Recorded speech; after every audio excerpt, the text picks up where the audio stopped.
You're watching Talking Point on Strat News Global. I'm Amitabh Revi.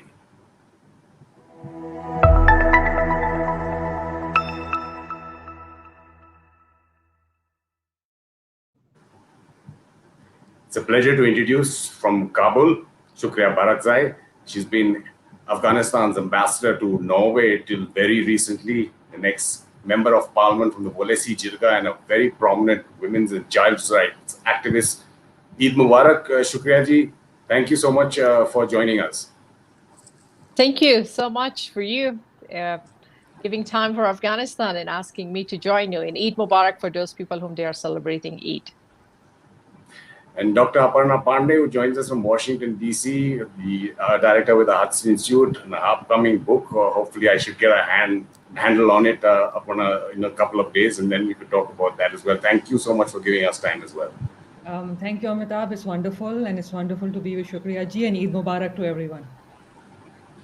Shukriya ji, now, this is the first day of the ceasefire that the Taliban offered, the government accepted. We've seen at least, this is the third ceasefire on Eid, 3-day ceasefire. There was one reduction of violence in the run-up to the February 29th deal as well. But going by what you have seen in the past, Shukriya ji, how hopeful are you that violence will not resurge again after these 3 days if it's not extended again?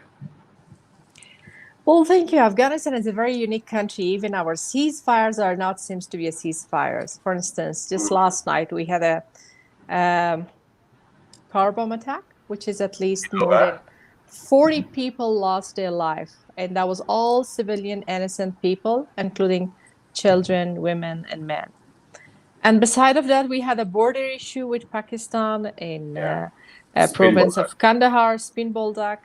That was also caused a kind of casualty. So if that is the beginning of the ceasefire, and I believe that on the first hour, so we have to wait how it will go till end of the third day. But from my point of view, usually those ceasefires, which is, I can call it temporary ceasefires, will never bring a proper peaceful environment for the people of Afghanistan to think about peace. Although it's a good opportunity for the people that they can move around the city without any fear, that they would not afraid that there will be some suicide attack, there will be a bomb attack, or somebody will shoot them.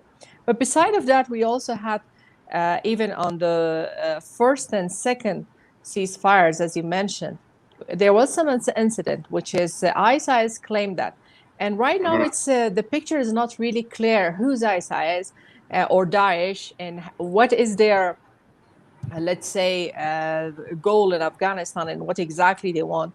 And sometimes, let's say, organized crimes are happening without from unknown groups. So it's really hard. And some people believe it's just Taliban. They just changed the flag and they changed the name. A part of Taliban are not really accepting ceasefire or even the peace talks. So that's why I think for us, of course, people of Afghanistan, we love to live with peaceful environment. But beside of that, it seems to me that peace is going to be very difficult to be achieved. So all the political efforts was been done. All the sacrifice from the Afghan people was been made. All the political commitment is on the table, and we offer to the Taliban, even including releasing more than 4,600.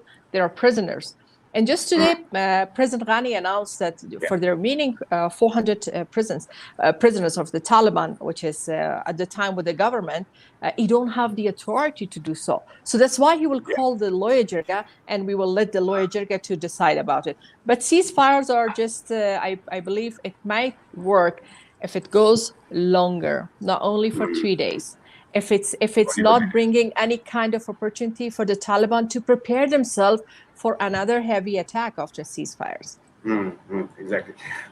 Dr. Pande, just coming to you, and I know you've done so much work, and starting from your PhD, and of course before that as well, on Pakistan, and Ambassador Barakzai was mentioning Spin Boldak and the cross-border, apparently even artillery firing from Pakistan. Now, Pakistan, whether it's the state, whether it's the deep state, or whether it's so-called non-state actors, and we know the tentacles between all three there, and we do know what the objective is in terms of Afghanistan, and if you bring in India as well. So how do you see the positioning of Islamabad and especially Rawalpindi at the present moment? So I would say, I mean, I am one of those who doesn't believe that Pakistan state's policies have changed. I would say right from 1947, sort of, consistently over the last 7 decades, Pakistan's desire for Afghanistan is that the Afghan government should be an anti-Indian, pro-Pakistan Afghan government. They've rarely been able to achieve that, except maybe a bit during the Taliban era. They couldn't do it on the Mujahideen. And so sort of through some way, they want to go back to where from their point of view, the Taliban, if they are in power or they are one of the power brokers, that ensures that sort of Pakistan's influence increases. From Rawalpindi's point of view right now, they have played their first card, which was, sort of help Washington, D.C., quote unquote, get a deal which benefits them rather than actually benefits the Afghan people. Second, sort of try and get some benefits from that deal. And third, ensure that their proxy or ally, Taliban, keeps Afghanistan sort of still unstable. Because an unstable Afghanistan helps them, because it proves that, the Taliban are important, even though I don't believe they have that much of support among the Afghan people, but they can cause enough damage. And they can cause enough instability. I mean, as the IRA used to say to Margaret Thatcher, we only need to be lucky once, you need to be lucky always. Yeah. So from the Taliban point of view, I mean, the ceasefire you're asking, Ambassador Shukria, and sort of, the Taliban sort of have their own definition of ceasefire. They have their own definition of who's a civilian and who's not a civilian. They have their own definition of who's a combatant and who can be. So from their point of view, killing civilians whom they don't believe agree with them is not a violation of ceasefire. From our point of view, it is a violation of ceasefire. Sure. So I would say Pakistan sort of is hoping again that it can go back to the 1990s. I don't know if that will be possible, because sort of, it's 3 decades later. There's a different Afghanistan and a different Afghan people. They're young people who do not want to go back, who want a peaceful Afghanistan after 5 decades of civil war and insurgency, and after 2 decades when they actually were able to move forward. But Pakistan will keep trying. It's not going to give up on having, or sort of, having an Afghanistan which is dependent on Pakistan, and which is as far away from India as possible. Ambassador Barakzai, now we've seen President Karzai in both his terms. He tried to reach out to Pakistan, that failed. President Ghani, his first trip straight away to GHQ, there was an attempt made there. But again, over time, it seemed that it really doesn't work. So how do you, as an Afghan woman, and who've seen Taliban attacks, or at least attacks against your own life and your own family, how do you see Pakistan's role in all this when they say that they have brought the Taliban to the table and they should get credit for this? Well, I believe the current policy that we had with Pakistan, it may not work for peace and stability in Afghanistan. I think all the 4 decades war was a kind of privilege and credit to Pakistan.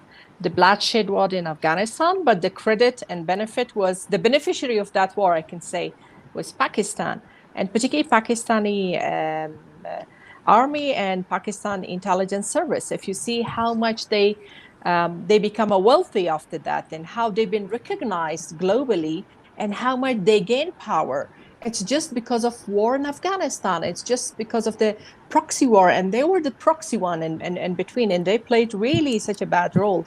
It's not only Taliban that they received support from Taliban.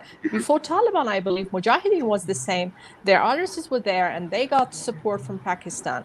And never the Afghan Mujahideen was able to go and talk face to face with authorities on behalf of Afghan people, or at least on behalf of Afghan Mujahideen.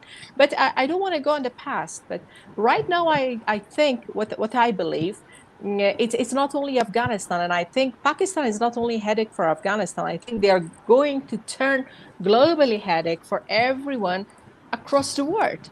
So why we shouldn't make strong allies against Pakistan, starting from asking for economic assumptions till other, let's say, political pressure on Pakistani militaries to be on the right track.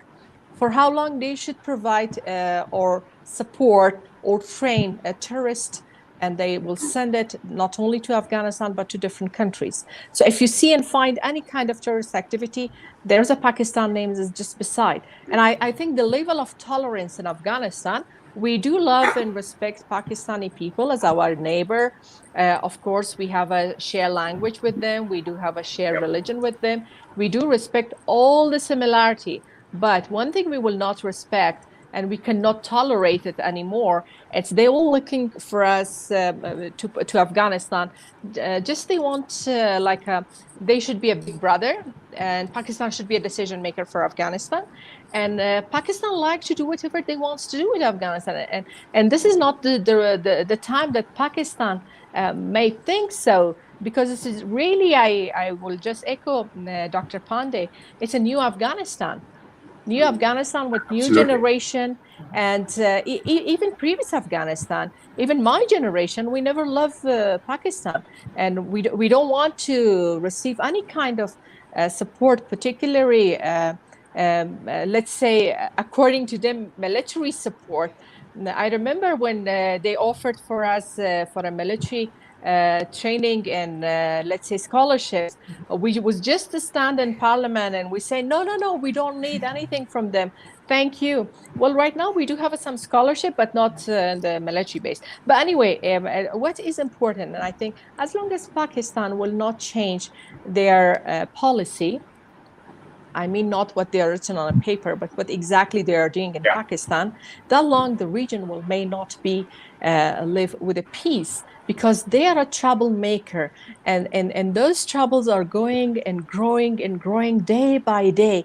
And for how long we should just wait and watch. And I think this is the time, probably the Bangladesh, India, let's say Nepal, other government, Afghanistan, we should region, SARC. Why SARC is not going to be function? It's just because Pakistan is always a troublemaker. So why not a strong alliance should be made against the wrong policy of Pakistan? Yes, we do appreciate the economic cooperation. We do appreciate we are a low-land country. We need Pakistan support, but that support shouldn't mean that we are a small brother and they are decision maker for us, and they like to do whatever they want to do. So I believe they continue supporting terrorism. That's your point. I just want to bring in Dr. Pandya on India's role here. But just before that, I'll take a quick viewer comment here if you want to look at that or comment on that.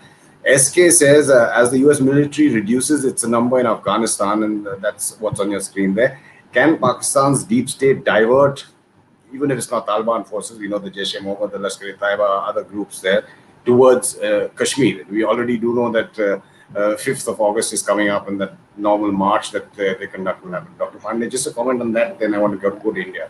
I would say actually this would have already happened from sort of what I believe is sort of, starting last year. One of the reasons that India has a large security presence increased in Kashmir right now is for fear that the last time that the Soviets and the withdrew from Afghanistan, Pakistan sent most of the Mujahideen and trained them and asked them to go to Kashmir. So I believe they are already being sent. May not be Taliban, there'll be other trainers from the Haqqani network or Lashkar-e-Taiba or Jaish-e-Mohammed, any of the alphabet soup of jihadi groups. Yeah. I believe they are trying, and they will continue to do so, because the only way that Pakistan can cause sort of problems for its neighbors is by using proxies. And so I don't believe that the deep state is going to stop doing that, because it still believes that that is its best weapon. Sure. I don't know whether you deal with this, because I haven't, as I said, got a handle on your book as yet.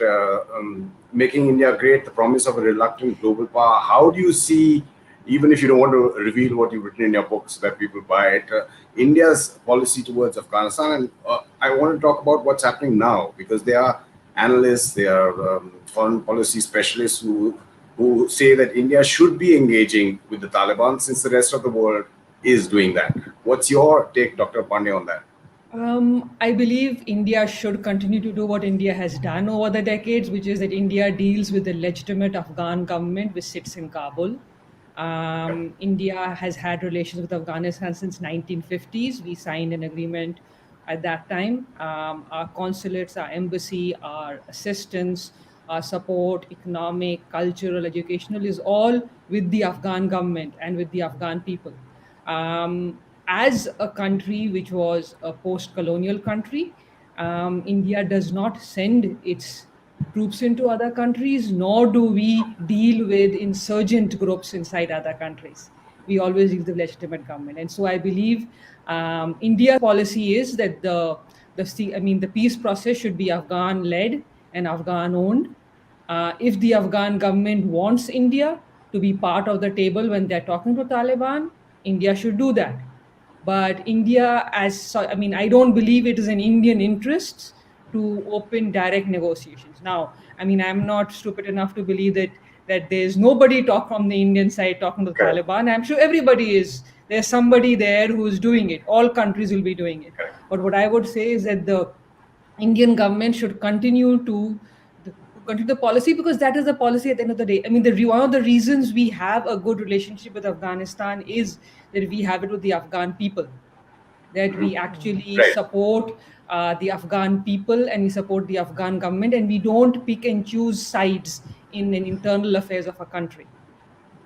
Ambassador Barakzai, I just want your comments on that, because there is a view that since the rest of the world has given legitimacy to the Taliban by talking to them, letting them travel there, whether it's Russia, whether it's China, whether it's Indonesia, Uzbekistan, so many countries I've also met with the Taliban in Doha.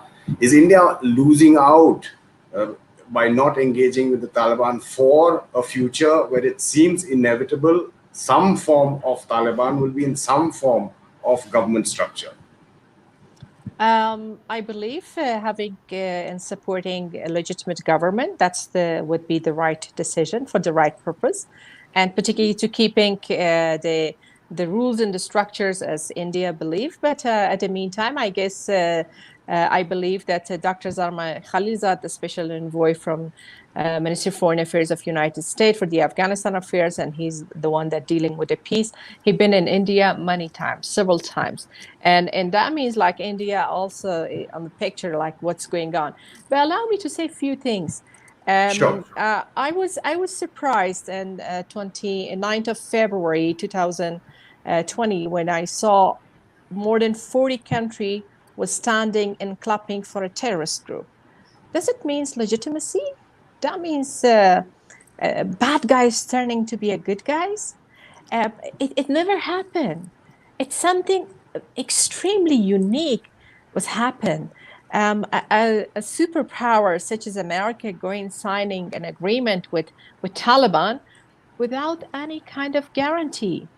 So they, according to their schedule and timetable and promises was been made, which promise was been fulfilled? None. Because does Taliban reduce the violence? No. Do they stop their relation or connection with Al-Qaeda? No. Is Taliban start to fight against Daesh? No.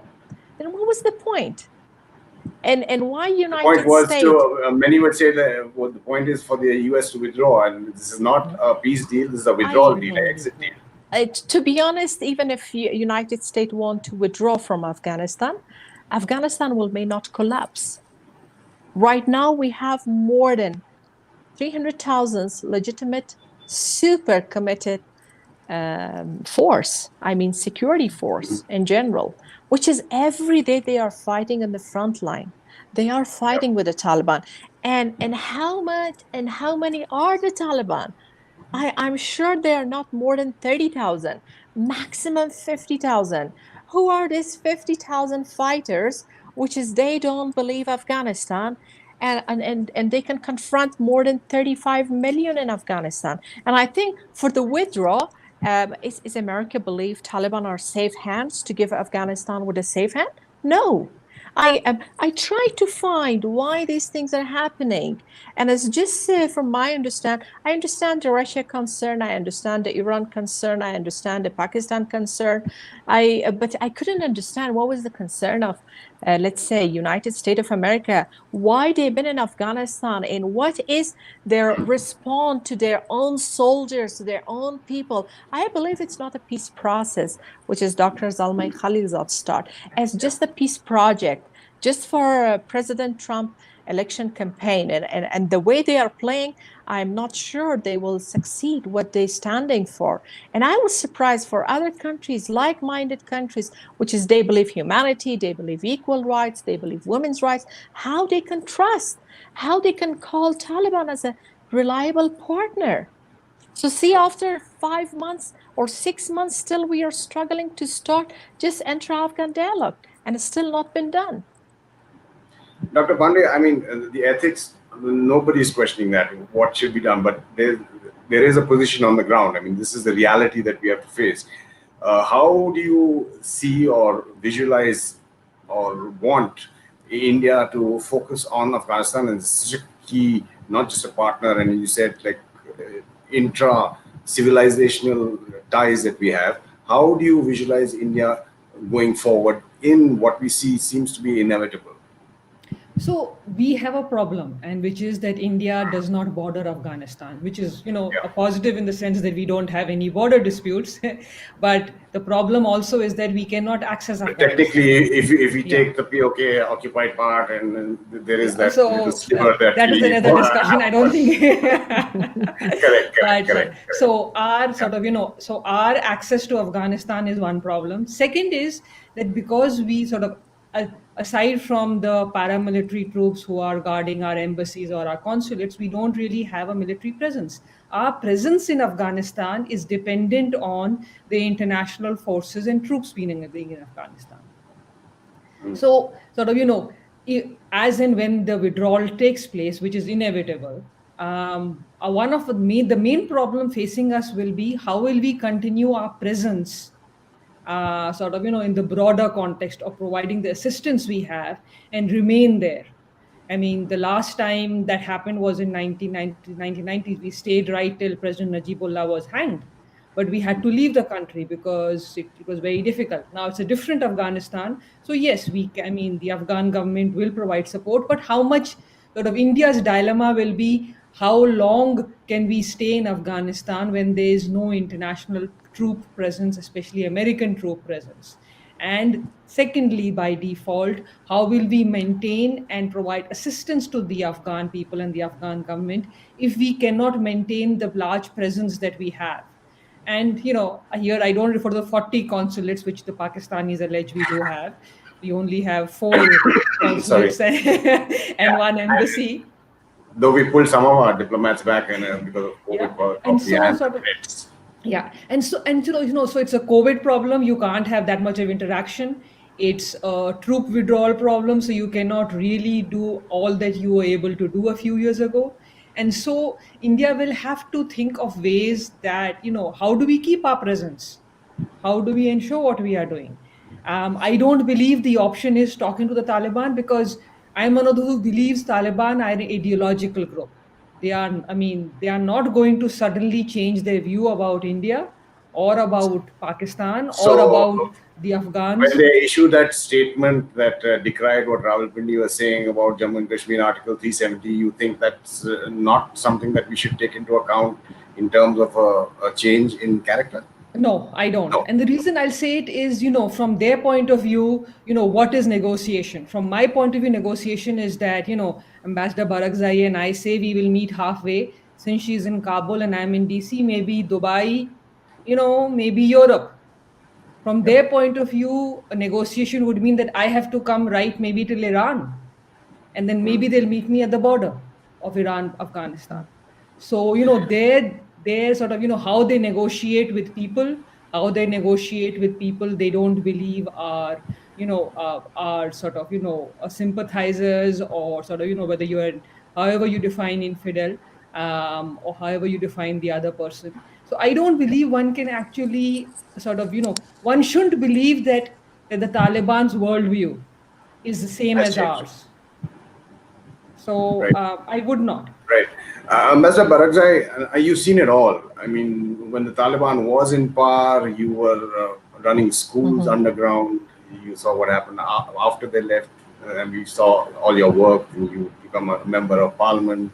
You've been working with the people, even in government as an ambassador. How do you see it going forward? Do you see at some point of time it does seem that there will be intra-Afghan talks, or do you think that they're postponing it? This 400 that you mentioned, that President Ghani had said that he cannot release, he doesn't have the authority and he needs a loya jirga.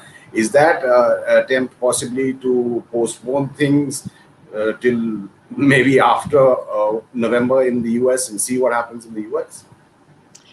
Probably it may happen, because meanwhile, Afghan government also is waiting for the kind of, let's say, review. We should ask the United States to just review and rethink about their decision regarding the withdrawal. I'm not really sure that United States troops will withdraw entirely from Afghanistan. I cannot believe that, because Afghanistan is important place, and we Afghan was been suffered for more decades, more than 4 decades, just in a proxy war. I think the Afghan war was not just only an internal war, and right now if they going to withdraw from Afghanistan, I believe just for the short-term peace, it will may or for a short-term peace project, it may give a long-term proxy war in Afghanistan, which it will be a big headache, not only for United States, but for other countries too. I think it's a kind of time that not only Afghan government, but it's also Afghan government allies should think about it. And also we had a BSA agreement with the United States of America till 2024. So they should be committed about what they signed and what they promised to Afghan people. So it seems to me like it's not very easy for President Trump as well, because just recently he was been asking in their Congress, and also in this, that some congressmen and women are really doing a great job, and they are trying to stop from the very quick unreal decision from the United States. But from my point of view, despite of what United States will make a decision, this is very important for other like-minded countries. For instance, India has been always our friend. We count on India just as a friend of Afghanistan, despite of which regime or which government was in Afghanistan. Sure. But I think it shouldn't be related anything that if United States is there, the friendship will continue. If it's not, then we should rethink, okay, we will continue or not. Some things are just how I could say naturally, these natural friendship should be continued, not only with India, but with other countries as a super, for instance, Central Asian country. They also like to be a good friend of Afghanistan. And I think that's a great opportunity to build an alliance with the Afghan government and stand with a strong position. And I believe that for us as Afghan government and Afghan people, it's very important to go for the peace negotiation or peace deal from power position rather than weakness position, despite of if this intra-Afghan peace talks what may happen or not. We have to be patient for the peace. I don't believe that peace project as it's going right now, it may have a better result. So we have to wait for the peace process. When people are engaging, when both sides wants really peace, when there's a common ground for them to think and talk about it. Of course, nobody has been more patient for peace than the Afghan people. Dr. Pande, Pakistan has fallen off the radar, so to speak, of late, and that's obviously because of what's been happening in the northern borders with China. But just wanted your comments on what you think is going on when Wang Yi, the state councillor and foreign minister, has a virtual meeting with Qureshi Sahab, the foreign minister of Pakistan, Nepal and Afghanistan, and tries to push the BRI and the CPEC which of course Afghanistan has said that it would like to do. But that particular angle, if you would like to comment on, Dr. Pande. So just a few things. One, sort of, this is part of China's encirclement strategy. I mean, they have built relations with all of India's neighbors. Sort of, they also have started to now use BRI, because except for India, every other country in the region is actually a part of BRI. Yeah, in fact, I'm just going to put up one of the questions that is exactly what you are answering, Akash Tripure, who says, how should India see the Afghanistan meeting with other members like Nepal, China, and Pakistan? Go ahead. Sorry for interrupting. That's okay. No worries. So I think sort of they're trying to use it now. Sort of how far China is able to go will depend on India's relationship with each of these countries. So I would say when it comes to, Bangladesh, when it comes to Afghanistan, when it comes to, Nepal or Sri Lanka, India doesn't need to worry too much, but India does need to be aware, especially when relations with Nepal and India aren't too good, then China is bound to use the big brother. When India and Sri Lanka aren't very good, then China will, especially since Sri Lanka is deeply indebted to China. Nepal needs a lot of assistance. Bangladesh is sort of, so Bangladesh, Afghanistan, that relationship isn't like that. The Bangladesh, India, Afghan relationship is stronger. So we should not resent if other countries decide to have a virtual conference. We need to make sure that our relations with those countries are strong, and sort of, that they will not be sort of hurt or damaged by China trying to do. Now, China will continue it. It's doing with Iran. It's also doing with Russia. And so China will continue. How good is our diplomacy? How good is our economic and strategic relations? That will decide at the end of the day. Ambassador Barakzai, you were talking about patience and how peace, you need to be patient for peace. I just want to end with you on an optimistic note, if you can tell us. And we've traveled there so much, so we've also seen how Afghanistan has changed, whether it's the women, whether it's the children. Dr. Pande has also been talking about, will be one of the youngest countries outside of Africa, I think, very soon, if not already. Give us a little bit of an optimistic note, Ambassador Barakzai, on how Afghanistan has changed from what it was 1996 to 2001.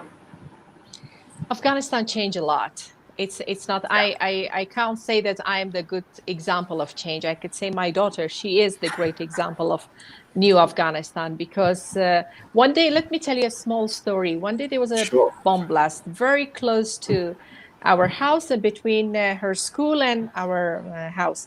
And I tried to stop her from going to school, because I said, maybe the second thing will happen, the second blast. And she turned her face and told me, Mom, these things happening every day. I'll go to school. And that was really a brave answer for a teenager girl, that she's committed to go and study. And she thinks totally different with my generation. So it's given me really lots of hope and courage to do my best. And I think right now Afghanistan is running by the younger generation, the generation which is, they believe Afghanistan more than any other country. Despite of the capacity we had or not, despite of all the internal problem, when case of Afghanistan comes, I believe Afghans are united. They can be a very united force. I think last night a Bolda case shows how Afghans can go and stand for their own benefit. And no matter whom we are, from which tribe we are, but Afghanistan is our beloved country, which is, we understand Afghanistan will move forward. I think there's no chance for anyone even to think Afghanistan will go backward. No, Afghanistan is ready and prepared with a new generation to just go and move forward. I think there's a lot of and so much success story. If you go and see, not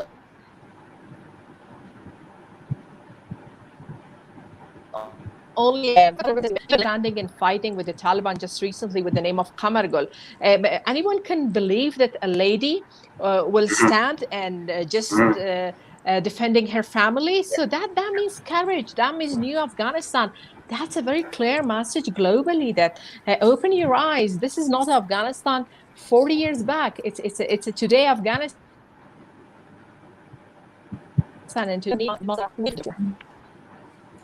And Right, Ambassador Shukria Barakzai, I think on that note, it's a perfect note for us to end this discussion, though I would love to go on forever. And there's I think a Pashto saying, which I'll of course give you the English translation of that, that no matter how high the mountain is, there's always a road to the top. And that's something that, Yes. we could end this discussion on. Ambassador Shukria Barakzai and Dr. Aparna Pande, thank you so much for joining us on Stat News. Thank you. Thank you so much.